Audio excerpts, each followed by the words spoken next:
Today I will show you how to download free version of ESXi ISO first. Go to the link, you will find it in description. Then you need to create account and log in. If you don't have, it's free of course.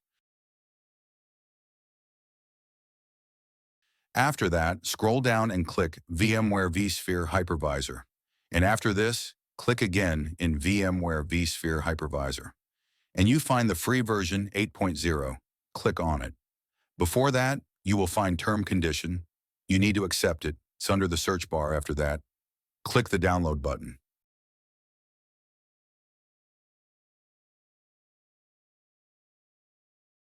You need to add your private information and click submit.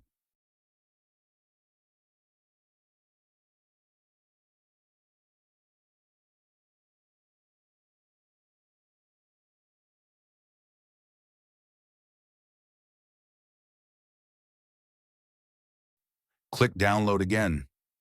That all. It's easy.